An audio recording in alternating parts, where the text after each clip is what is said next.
लड़का है जिसने अपनी माँ बाप भाई तीनों को अपने हाथों से डंडा मार मार कर, लोहे की राड थी इतनी मोटी, वो सिर में मार मार कर उनकी निर्ममता से हत्या कर दी।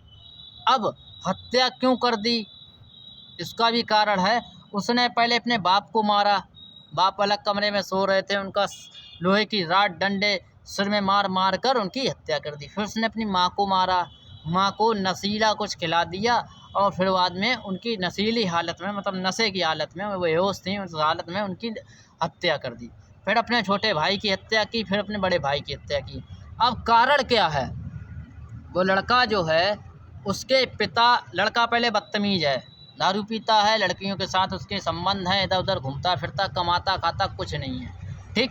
अब लड़के का जो बाप है, यानी उस लड़के का बाप, उसने ये कहा है अगर मेरा बेटा सही है, सही से रहेगा तो मैं इसको अपनी जायदाद दूंगा, वरना इसको अपनी ज़मीन जायदाद से बेदखल कर दूंगा। लड़के के बाप ने ये चीज़ पेपर में निकलवा दी थी। अब ये कहानी है बिहार की। अब बिहार में ये केस जो है सामने आया। अब लड़के के बाप ने पेपर में, तहसील द्वारा पेपर में निकलवा दी और स्टाम्प पेपर सब कुछ तहसील वाला कर दिया, ठीक, कि मैं अपने बेटे, अगर मेरा बेटा सही से नहीं रहता तो मैं उसे बेदखल कर दूंगा। तो लड़का इसी बात से नाराज़ हो जाता है और वो मतलब अपने घर वालों को मारने की साजिश रचता है। अब होता क्या है, रात में जब लोग सो रहे होते हैं, पहले बाप सो रहा होता है, उसको मारता है, फिर माँ को नशीला कुछ खिला देता है, उसका मारता है, फिर बड़े भाई को मारता है, छोटे भाई को मारता है। और मारने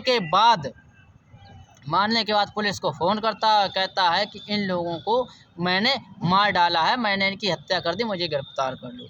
अब पुलिस ये कह रही है तूने इनको मार दिया, अब तुझे मिल क्या जाएगा? बोलता जब मैं छुट कर आऊँगा तब तो ज़मीन जायदाद मेरी होगी।